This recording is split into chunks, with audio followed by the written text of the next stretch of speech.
नमस्कार, आप देख रहे हैं कशिश न्यूज और आपके साथ मैं हूं दीपक शर्मा। 2 चरण के बाद बढ़ी गर्मी में नेता अपना पारा ठंडा रखने की भरपूर कोशिश कर रहे हैं, लेकिन सियासी तपिश को उनके तेवर परवान चढ़ाते दिख रहे। हर दिन चुनाव प्रचार और बयानों के तेवर और अंदाज बदलते जा रहे। मुद्दों की मार क्या काफी नहीं, जो अब अंदाजे बयां से अंजाम बदलने की कवायद हो रही है? सवाल तो पूछेंगे, पर पहले देखिए चल क्या रहा। बच्चों की संख्या से विपक्ष पर वार। वो बाल बच्चा पैदा किया, जरा बताइए तो। इतना बाल बच्चा पैदा करना चाहिए, इतना ज्यादा। अब बाल बच्चा इतना पैदा किया और उसके बाद कई गो बेटी को बढ़ा रहा है, अब बेटा को बढ़ा रहा है। परिवारवाद का सवाल, लालू पर प्रहार। पत्नी का, बेटी का, बेटा का, यही सब काम करता है। और हम लोग जानते हैं ना, हम लोगों का कोई बेटा बेटी या परिवार कोई है आप लोगों के सामने? तेजस्वी का दावा, एनडीए का मामला गड़बड़ाया। अरे हम कह रहे हैं, पटना में बैठ के, दिल्ली में बैठ के लोगों को अंदाजा नहीं है, मामला बीजेपी का गड़बड़ा गया है। और जो हम पहले दिन से कह रहे हैं, बिहार जो है चौंकाने वाला रिजल्ट देगा, वो दे रहा है। चुनाव के बीच कांग्रेस का आरजेडी को झटका। आज ये जो लड़ाई कांग्रेस पार्टी लड़ रही है देश के स्तर पर, मैं अपने आप को इस पूरी लड़ाई में, इस पूरी मुहिम में एक गिलहरी की भूमिका में रहना देखता हूं। क्यों बदला बदला है प्रचार का अंदाज? सवाल तो पूछेंगे। तो स्वाभाविक सी बात है, जनता भी चुनावी सभा में भीड़ के रूप में आती है और वहां नेता क्या बोल रहे हैं वो सुनकर चली जाती है। लेकिन अब समय बदला है, तकनीक और बेहतर हुई है, तो ऐसे में सोशल मीडिया प्लेटफॉर्म पर, मोबाइल पर हर व्यक्ति को ये पता चल जाता है कि कौन सा नेता कब कहां क्या बोल रहा है, और लगातार एक ही बातों का दोहराव होने लगता है। ऐसी शिकायतें भी आने लगती है सोशल मीडिया पर। आप उनके भाषणों के नीचे कमेंट सेक्शन में जाएंगे तो एक ही बात क्यों बोल रहे हैं, एक ही बात क्यों बोल रहे हैं, इस तरह के सैकड़ों कमेंट्स आपको मिलेंगे। लेकिन अब तीसरे चरण से पहले अंदाज बदल गया है, प्रहार का मिजाज बदल गया है। आखिर क्या बदलता दिख रहा है, ये सवाल है, और सवाल का जवाब हम लेंगे। हमारे साथ कुछ मेहमान जुड़े हुए हैं। जेडीयू की ओर से पार्टी का पक्ष रखने के लिए धीरज कुशवाहा जी जुड़े हुए हैं, भाजपा की ओर से पार्टी का पक्ष रखने के लिए राजीव रंजन जी, और राजद की ओर से पार्टी का पक्ष रखने के लिए अरुण कुमार जी जुड़े हुए हैं। आप तीनों का बहुत बहुत स्वागत है। शुरू हम राजीव जी आपसे करते हैं। ये अंदाज क्यों बदल गया है, प्रचार का मिजाज क्यों बदल गया है, क्या कुछ लक्ष्य में बदलाव दिख रहा है? नहीं, प्रचार का कोई अंदाज नहीं बदला है। जैसे जैसे तारीखें नज़दीक आती हैं, प्रचार हमेशा से जोरों पे चलता रहा है, ये कोई नई बात नहीं है। और हमने काम किया है तो हम बोलेंगे। जिनके पास काम नहीं है वो नहीं बोल पा रहे हैं, तो जब नहीं बोल पा रहे हैं तो उनकी परेशानी बढ़ रही है। वो अंदर से कुठाराघात उनको हो रहा है, अंदर से परेशान है कि कुछ किया तो है नहीं हमने। एक ले दे के टीचर बहाली की बात करते हैं, जिसमें मैंने कई बार कहा है कि उनके मंत्री जी 4 महीने तक ऑफिस नहीं गए, एक संचिका पर उनकी उनका कोई आदेश नहीं है, किसी तरह की कोई उनकी टिप्पणी नहीं है। तो ले दे के इनके पास एक बड़ा शून्य है। तो उस शून्य को छुपाने के लिए प्रहार करते हैं देश के सर्वोच्च नेता, बल्कि हम कहें अंतर्राष्ट्रीय स्तर पर भी बात करें तो मोदी जी बड़ा चेहरा है, बड़ा नाम है। वैसे नेता पे ये टिप्पणी करते हैं। तो ऐसे नेताओं पे टिप्पणी करना आसमान में थूकने के समान है। कुछ किया नहीं है, कुछ है नहीं अपने पास, तो जो दूसरे बोल रहे हैं उस पर कमेंट करते हैं। तो सीधी सी बात है, कोई मिजाज नहीं बदला है। चुनाव जैसे जैसे करीब आता है, परवान चढ़ता है, वैसे वैसे प्रचार तेज होता है। ये कोई नई बात नहीं है, स्वाभाविक बात है। दीपक, चलिए, ये दिलचस्प सवाल आपको लग सकता है। राजीव जी ये कह रहे हैं कि शून्य है, लेकिन नीतीश कुमार सबसे बड़ी संख्या, जो इकाई से दहाई के बीच में 9 है सबसे बड़ा अंक, उसका बार बार जिक्र कर रहे हैं, और ये बच्चों की संख्या है। तो वो शून्य बता रहे हैं, ये बच्चों की संख्या को लेकर वार कर रहे हैं। आपकी तरफ भी तो मुद्दे नहीं दिख रहे हैं धीरज जी? दीपक जी, आप देखे होंगे कि आरजेडी और कांग्रेस के बारे में कांग्रेस के राहुल जी आ रहे हैं बिहार में प्रचार करने, तो अपने कुछ बंदे के लिए आ रहे हैं, और लालू जी केवल अपने बेटी के लिए, और लालू के और भी परिवार के लोग हैं, केवल अपने बेटी और बहन के लिए ही लोग निकल के जा रहे हैं। बीमा भारती थी वहाँ से, पूर्णिया से, अति पिछड़ा की बेटी थी। अर्चना रविदास थी जो जमुई से, वो भी अति पिछड़ा की बेटी थी, दलित समाज से थी। तो समझिए कि उन लोगों के लिए एक दिन भी ये समय नहीं निकाले और अपनी बेटी के लिए सभाएं पर सभाएं कर रहे हैं और आशीर्वाद मांग रहे हैं। तो ये सभी लोग समझ रहे हैं कि ये केवल परिवार को आगे बढ़ा रहे हैं, उसी पर इन लोग का राजनीति भी टिकी हुई है। और आगे का जो चुनाव आएगा उसमें ये अपने बहू, अपने दामाद, सबको ये लोग चुनाव में उतार देंगे। देखिए दीपक जी, आज माननीय मुख्यमंत्री जी ने भी स्पष्ट कह दिया है कि देखिए कुछ पार्टियां मुसलमान भाइयों को डराने में लगी हुई है, जो कि ऐसा नहीं है। नीतीश कुमार जी ने स्पष्ट शुरू से कहते आ रहे हैं और अभी भी हम लोग कहते हैं कि देखिए 2005 के बाद से मुसलमान भाइयों के लिए सबसे अगर कोई हितैषी पार्टी है तो जदयू है, क्योंकि एनडीए की जब से सरकार बनी है तब से मुसलमान भाइयों के लिए बहुत काम किया गया है। और माननीय मुख्यमंत्री जी ने स्पष्ट आज कहा कि देखिए हम बीजेपी के साथ रहे और मुसलमान भाइयों के लिए कुछ भी विकास का काम किए तो बीजेपी ने कभी रोका टोका नहीं, उसमें सहयोग मिला, सहमति मिला। हम लोग बिहार में केवल विकास किए हैं और विकास ही हम लोग का मुद्दा है और विकास पर ही हम लोग जनता के बीच में वोट मांगने जा रहे हैं। केवल विकास तो ठीक है, लेकिन जब चुनावी सभा हो रही है तो केवल विकास की तो बात नहीं हो रही है ना। देखिए दीपक जी, है क्या ना मामला कि राहुल जी और तेजस्वी प्रसाद यादव जी मामला को डाइवर्ट करने में लगे हुए हैं, जो कि ऐसा नहीं है। माननीय प्रधानमंत्री जी जब से आए हैं तब से एक नया भारत का निर्माण हो रहा है। क्योंकि आजादी के बाद में कांग्रेस को बहुत बड़ा समय मिला था, जनता ने जनादेश दिया था, लेकिन ये लोग केवल लूटपाट में लगे हुए थे, परिवारवाद को बढ़ाने में लगे हुए थे, भ्रष्टाचारियों को संरक्षण देने में लगे हुए थे। इससे जनता उब चुकी है।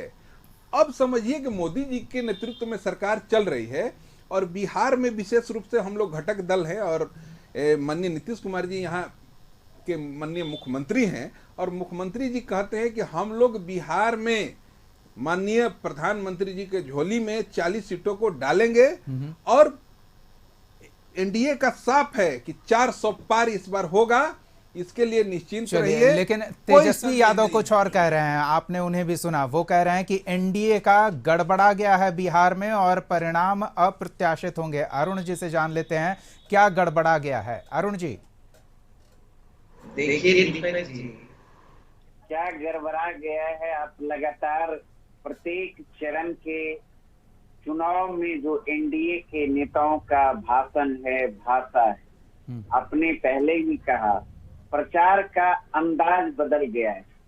अंदाज किसका बदला है? एनडीए का। बोल किनके बदले हैं? एनडीए का। हम तो हमारे नेता आदरणीय तेजस्वी यादव जी वही हैं, वही बोल, वही अंदाज, सारा चीज वही मुद्दे, जनता के मुद्दे, किसानों के, महिलाओं के, युवाओं के, नौजवानों के। हम तो वही बेरोजगारी की बात करते, महंगाई की बात करते, किसानों की आय दोगुनी करने की बात करते, संविधान बचाने की बात करते, लोकतंत्र बचाने की बात करते, आरक्षण को बचाने की बात करते। लेकिन भारतीय जनता पार्टी के नेता आदरणीय प्रधानमंत्री जी प्रथम चरण में उनकी क्या थी भाषा और बोल? भ्रष्टाचार की बात करते थे। दूसरी चरण जाते जाते परिवारवाद भूल गए, भ्रष्टाचार भूल गए। अब तीसरी चरण में क्या मंगल सूत्र तो क्या क्या बोल रहे हैं। अब सफाई देना पड़ रहा है प्रधानमंत्री जी और गृह मंत्री जी को कि नहीं भाई, मैं संविधान का विरोधी नहीं हूँ, आरक्षण का विरोधी नहीं हूँ, आरक्षण का समर्थक हूँ। अरे भैया, क्यों इतना आप हर जगह आप जो है क्या प्रमाण दे रहे हैं और सफाई दे रहे हैं? अगर दे रहे हैं तो आखिर आपके दर्जनों नेताओं ने क्यों कहा कि अब की बार 400 पार? इसलिए 400 पार कि संविधान हमें बदलना है, आरक्षण बदलना है। वह आरक्षण, उस आरक्षण को हम बदलना चाहते हैं जिसमें गरीबों का अधिकार सुरक्षित है, पिछड़ों, दलितों, अल्पसंख्यकों और जो तमाम गरीब वर्ग के लोग हैं, ऐसे आरक्षण को समाप्त करने की बात कर रहे हैं, संविधान बदलने की बात कर रहे हैं। हमारे भारतीय जनता पार्टी के साथी अभी बता रहे थे, हम भारतीय जनता पार्टी सिर्फ काम किए हैं, काम की बात कर रहे हैं। इनके नेता कहाँ काम की बात कर रहे हैं, कहाँ मुद्दे की बात कर रहे हैं? प्रधानमंत्री जी से लेकर बिहार के मुख्यमंत्री जी का आप भाषण पर देख सुन रहे हैं, कभी बच्चे गिना रहे हैं, कभी 4000 पार कर रहे हैं। आज तो हद हो गया, आज भी दोबारा बोल दिए 4000 सीट हम जीतेंगे। अरे भैया, पूरे विश्व का चुनाव है क्या माननीय मुख्यमंत्री जी? कभी महिलाओं के कपड़े को झांकते हैं कि 2005 के पहले महिलाएं कपड़ा नहीं पहनती थी, तो कभी आप बच्चे गिनाते हैं, कभी अपने प्रत्याशियों का नाम भूल जाते हैं। तो मैं आदरणीय मुख्यमंत्री से आग्रह करना चाहेंगे, अगर आपका यादाश्त कमजोर हो गया, अब उस स्थिति में नहीं है, तो क्यों बिहार की जनता को हंसी का पात्र बना रहे हैं? नहीं, अरुण जी, अगर याददाश्त कमजोर हो गई होती तो 2005 से पहले वाली स्थिति वो नहीं याद दिला रहे होते। वो नहीं, शायद नहीं, आप भूल रहे हैं, आप भुलाने का प्रयास कर रहे हैं, इस तरह की बातें हैं। बिल्कुल नहीं। यह तो एक सोची समझी एक बनाई, इन लोगों के पास कुछ नहीं है। 17 साल से सरकार में है ना दीपक जी, 17 साल में क्या डेवलपमेंट हुआ? आखिर 17 साल में पलायन क्यों नहीं रुका? आखिर बिहार में उद्योग धंधे क्यों नहीं लगे? आखिर जो बंद पड़ी चीनी मिल क्यों नहीं चालू हुआ? आज माननीय मुख्यमंत्री जी एनडीए के साथ में, जबकि भारतीय जनता पार्टी ने भी कहा था बिहार को विशेष राज्य का दर्जा मिलना चाहिए, कहा था, और नरेंद्र मोदी जी ने 2014 में कहा था, जब महागठबंधन के साथ थे मुख्यमंत्री जी बार बार रिपीट करते थे कि बिहार को विशेष राज्य का दर्जा मिलना चाहिए। जब तक बिहार को विशेष राज्य का दर्जा नहीं मिलेगा तो बिहार तरक्की नहीं कर सकता है। आखिर आज क्यों मुंह में दही जम गया है भाई? क्यों नहीं बिहार के लिए कुछ मैनिफेस्टो में? आप बता दीजिए, भारतीय जनता पार्टी का भी मैनिफेस्टो जो है और जदयू का तो मैनिफेस्टो है ही नहीं।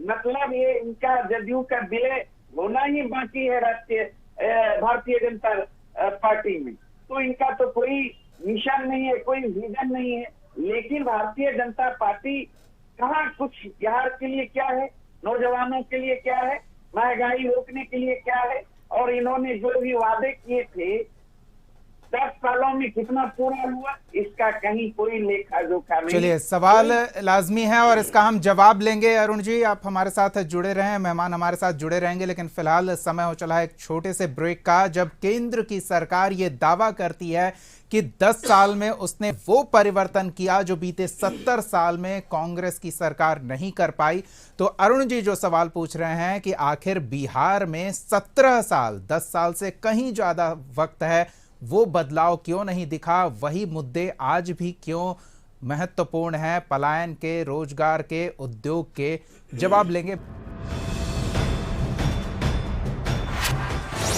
राजीव जी से सवाल। राजीव जी, जब 10 साल में आमूलचूल परिवर्तन संभव है, जैसा आपकी पार्टी कह रही है, और आगे एक बेहतर भारत की नींव भी रखी जा रही है, तो जो 10 साल में किया जा सकता है 17 साल में उससे कहीं बेहतर किया जा सकता है। तो अरुण जी जानना चाह रहे हैं कि फिर बिहार में वही पुराने मुद्दे पलायन के, रोजगार के, उद्योग के क्यों बरकरार हैं? अगर काम किया जाता या नियत होती तो फिर वो बिहार में भी दिखता है बदलाव। नियत और नीति की बात तो आरजेडी वाले ना ही करें तो बेहतर है। नियत तो हमने देखा है, अभी इनकी नियत, अभी इनको अकेले चुनाव, बड़ी पार्टी बन के चुनाव लड़ने का मौका मिला तो अपने घर के 2 लोगों को टिकट दिया, एक नया सिंगापुर से एक नया प्रोडक्ट ये लोग लेके आए। देखिए 15 साल में क्या किया नीतीश कुमार ने 17 साल में, ये हिसाब ये जरूर पूछ रहे हैं, लेकिन उस पलायन को मजबूर किसने किया इस पर इनकी बात, इनका दिमाग नहीं जाता है, इनकी सोच वहां तक नहीं जाती है कि उस पलायन के लिए मजबूर किसने किया। बिहार को मजदूरों की फैक्ट्री किसने बनाया, इंफ्रास्ट्रक्चर को शून्य किसने किया, इन सब बातों पे इनकी चर्चा नहीं होती है। एक खंडहर में नीतीश कुमार जी ने 2005 के अंदर सत्ता लेने का काम किया था, और 5 से 10, 10 से 15 जो लगातार जो काम हुए, उस काम का क्रेडिट अगर ना दे सकते हैं, विपक्ष है तो इनको विरोध करना इनका काम है, अगर क्रेडिट ना दे सकते हो तो कम से कम उसकी बुराई तो नहीं करें। ऐसे भद पिटती है भाई आपकी, और आपकी वजह से बिहार के बाहर के लोगों में भी बिहारियों के प्रति निराशा आती है कि बिहार में कुछ विपक्ष काम की नहीं वजह हो रहा से है। निराशा क्यों? ये तो सत्ता पक्ष निराश करने वाला स्वभाव रखता है ना, या कौन सा स्वभाव? खुश करने वाला स्वभाव कौन रखता सा है? स्वभाव दीपक जी, कौन सा स्वभाव? हमने क्या नहीं किया है? हमने सड़कें नहीं बनवाई, हमने घर घर नल जल नहीं दिया, नल का जल नहीं दिया, हमने लॉ एंड ऑर्डर नहीं सुधारा, हमने क्या नहीं किया है? हमने आयुष्मान कार्ड नहीं दिया। क्या आयुष्मान कार्ड बंट के मिला? सबको मिला, हिंदू को मिला, मुस्लिम को मिला, जैन सिख ईसाई सबको मिला आयुष्मान कार्ड। हमने सड़कें बनवाई, सब उस पर चलते हैं। हमने घर घर बिजली पहुंचाया, सब लोग उसका लाभ ले रहे हैं। हम लोग मुफ्त में अनाज दे रहे हैं, सब जाति के लोग, सब धर्म के लोग उसका फायदा उठा रहे हैं। कैसे नहीं हमने काम किया है? हमने कोरोना के टीके लगवाए तो वो क्या सिर्फ भाजपा वालों और जदयू वालों के लिए लगा कि पूरे बिहार और पूरे भारत के लोगों को लगा? तो सिर्फ विरोध करने के लिए इन लोगों ने एक टीम बना रखी है। अब देख लीजिए, तेजस्वी यादव जी के पिताजी की तस्वीर पिछले बार के चुनाव में नहीं लगी थी, तो क्या तेजस्वी यादव जी ने यह स्वीकार नहीं किया था कि उनके पिताजी के दौर में, माताजी के दौर में बिहार में काम नहीं हुआ, बिहार में लोग पलायन को मजबूर हुए थे? यही तेजस्वी यादव ना, यही जिनको आज ये लोग, जिन युवराज को ये लोग अपना नेता बता रहे हैं, उसी युवराज ने अपने पिता और माता की तस्वीरें हटा दी थी। क्यों हटा दी थी साहब? इसलिए हटा दी थी कि इनको पता था कि लोग भी जानते हैं और पूरी दुनिया जानती है, पूरी जनता जानती है कि इनके माता पिता ने सिवाय लूटने और सिवाय बिहार को बर्बाद करने के इन लोगों ने कुछ नहीं किया था। राजीव जी, तस्वीर का एक किस्सा बिहार वासियों को भी बहुत मशहूर है, वो पता है कि एक अखबार के पहले पन्ने पर तस्वीर छप गई थी, उसके बाद क्या स्थिति बनी थी? फिर से एक बार सवाल कहें। कह रहे हैं कि अखबार के पहले पन्ने पर तस्वीर छप गई थी, उसके बाद दोस्ती टूट गई थी।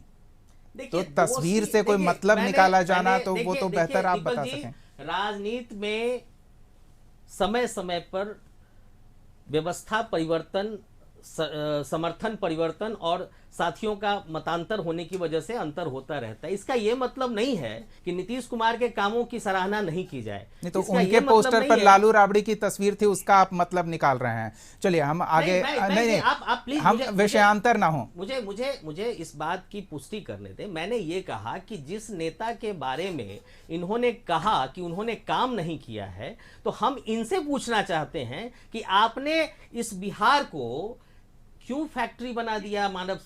चलिए उसका हम जवाब लेंगे, धीरज जी के पास चलते हैं। धीरज जी, बिल्कुल हम जवाब लेंगे अरुण जी से। पहले धीरज जी से एक सवाल पूछ लेते हैं। धीरज जी, जो भी काम हुआ है 7 निश्चय पार्ट 1 या पार्ट 2 के तहत अब हुआ है, बीते 2 कार्यकालों में, उससे पहले क्या हुआ वो भी बताया जा रहा है, लेकिन क्या मूलभूत सुविधाएं उपलब्ध कराना राज्य के नागरिकों को वो सरकार अपनी उपलब्धियों में गिनाएगी? देखिए दीपक जी, पहले तो अरुण भाई का जवाब हम दे देते हैं। जी बिल्कुल। कांग्रेस के जब शासन था तो उस समय आप देखे होंगे कि भागलपुर में कितना बड़ा दंगा हुआ था, जिसमें हजारों लोग मारे गए थे। इनकी उपलब्धि गिना रहे हैं हम। उसके बाद में लालू जी के और राबड़ी जी के राज में 130 दंगे हुए हैं और हजारों हजार लोग मारे गए। 2005 के बाद कोई दंगा हुआ है क्या? अगर कोई प्रयास भी किया है तो उसको तुरंत नीतीश कुमार जी के सुशासन में रोका गया है। और बात बताते हैं ये लोग। अरुण जी, हमारी बातों को पूरा करने दीजिए। एक बात जान लीजिए कि हम लोग सभी के लिए काम करते हैं, विपक्ष हो या विपक्ष हो, सभी के लिए। एक बात ध्यान रखिए, और बिहार को मजदूर का फैक्ट्री किसने बनाया?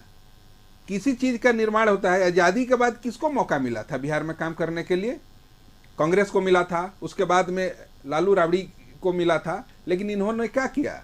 अपने राजनीतिक फायदे के लिए पहले तो स्टेट का ये लोग बंटवारा कर दिए, जो कि जितने भी कल कारखाने थे सब रह गए। बिहार का क्या स्ट्रक्चर है, किसी से छिपा है क्या? बिहार एक कृषि प्रधान राज्य है और मैक्सिमम लोग ज्यादा खेती करते हैं, और अन्य राज्यों के सिवा आप देख लीजिएगा, पता चलिएगा। बोलना बहुत बड़ी बात है। माननीय नीतीश कुमार जी सीएम हाउस में जनता दरबार लगाकर लोगों की समस्या हल करते हैं, और आप लोग के सरकार में उसी सीएम हाउस में भ्रष्टाचारियों और अपहरण करके जो लोग आते थे वहां पर पंचायती हुआ करता था। ये दिन कैसे आप भूल गए? पटना से अच्छे अच्छे डॉक्टर लोग बाहर भाग गए थे, अच्छे लोग जो व्यवसायी थे सब पलायन कर गए थे। जब से माननीय नीतीश कुमार जी के 2005 के बाद जब सरकार बनी, उस समय से पटना में लोग आने लगे और बिहार का परसेप्शन बदला, बिहारियों का परसेप्शन बदला और यहाँ पर विकास के काम होने लगे। माननीय लालू प्रसाद यादव जी के समय जमीन की क्या स्थिति थी यहाँ पर, कौन पूछता था? क्योंकि कोई रहना नहीं चाहता था राजधानी में, कोई अच्छे गाड़ी पर घूमना नहीं चाहता था, कोई अच्छे घर में नहीं रहना चाहता था। क्योंकि दर्जनों मामले देखे गए हैं कि गृह प्रवेश में इनके नेता लोग गए थे और बोले कि ये अच्छा घर लग रहा है तो ये अपने नाम पर रजिस्ट्री करा लिए है। ये प्रमाण है।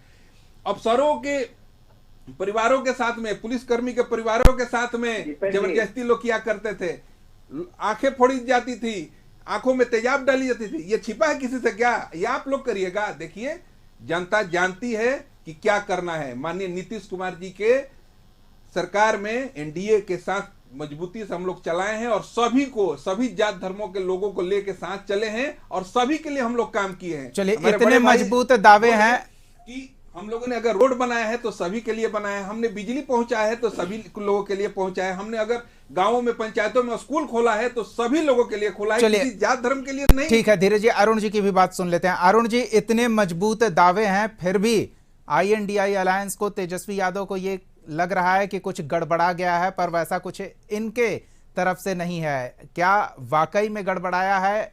INDI अलायंस का गड़बड़ाया है या NDA का गड़बड़ाया है? दीपक जी, इंडिया अलायंस बोलिए, और जहां तक आप इन लोगों के दावों की आप बात कर रहे हैं, आपके समक्ष ये लोग अपनी बातों को रख रहे थे। पूरे वक्तव्य में भारतीय जनता पार्टी के साथियों को सुना, जदयू के साथियों को अपने सुना।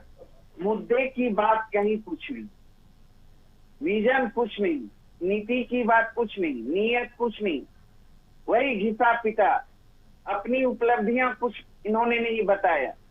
और अभी भारतीय जनता पार्टी के साथ पूछ रहे थे, आप तो लालटेन युग में लेके चले गए थे। सुन लीजिए ना, घर घर बिजली हमने पहुंचाई। सुन लीजिए ना, राजीव विद्युत योजना सड़कों से, गाँवों को सड़कों से हमने जोड़ा। अरुण जी, अरे सुन लीजिए ना, गाँव को सड़कों से हमने जोड़ा। राजीव जी, एक बार सुनते हैं उनकी बात। जी अरुण जी बोलिए। हम सुन रहे थे, जी बोलिए। सुन रहे थे, इनको जानकारी नहीं है राजीव गांधी विद्युत योजना कब चालू हुई, यूपीए सरकार ने कितना पैसा दिया जो सड़कों का जाल बिहार में बिछाया। अध्ययन करिए ना।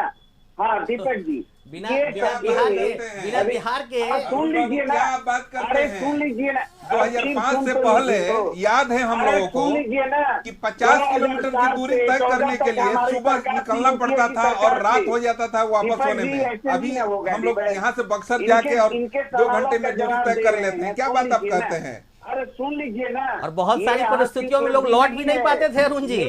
ये 2004 से लेके 14 तक यूपीए सरकार में हमारे आदरणीय नेता लालू जी थे। वहां से पंप होके पैसा आया, जिसका विकास यहाँ दिखा। 10 के बाद कहाँ नीतीश जी कुछ कर पाए बिहार में? हाँ, जहाँ तक अभी बीजेपी के साथी दीपक जी बता रहे थे, बिल्कुल आपके नेता जब थे रेलवे मंत्री तब बिल्कुल पैसा आया, लेकिन पैसा आपके खाते में आया। सुन लीजिए ना, एक बार सुनते हैं। सुनिए तो, कितनी फैक्ट्री आप सुनते नहीं है। आप दोनों का बात हम सुन रहे थे, फिर ऐसे करिएगा तो फिर आप भी नहीं बोल पाइएगा।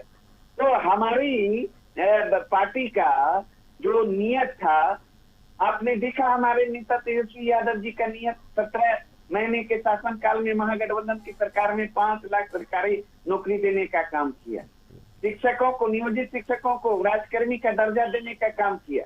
मानदेय 2 गुना करने का काम किया। वहीं आप नीति की बात कर रही हैं। इस लोकसभा चुनाव में जदयू तो घोषणा पत्र भी जारी नहीं कर पाई, और वहीं भारतीय जनता पार्टी ने घोषणा किया है तो उसमें तो कहीं कोई विजन है ही नहीं। और हमारा जो घोषणा पत्र है, प्रण है, 24 प्रण जो हमारे नेता ने लिया है, महंगाई कम करने की, 1 करोड़ नौकरी देने की, महिलाओं रक्षा बंधन में 1 लाख रुपया देने की, और 500 में गैस सिलेंडर देने की। बिल्कुल, तो ये 4 जून को स्पष्ट हो जाएगा कि 24 प्रण पूरा करने का जनता मौका दे रही है, या फिर केंद्र में एक बार फिर से, और वो भी 400 पार के साथ। तो 4 जून को स्थिति स्पष्ट हो जाएगी। फिलहाल वक्त खत्म हो चुका है। बहुत बहुत धन्यवाद अरुण जी राजीव रंजन जी और धीरज कुशवाहा जी, अपना समय देने के लिए, इस चर्चा में शामिल होने के लिए। अगले एपिसोड में एक और सवाल के साथ हम फिर मौजूद रहेंगे। तब तक के लिए देखते रहिए कशिश न्यूज़।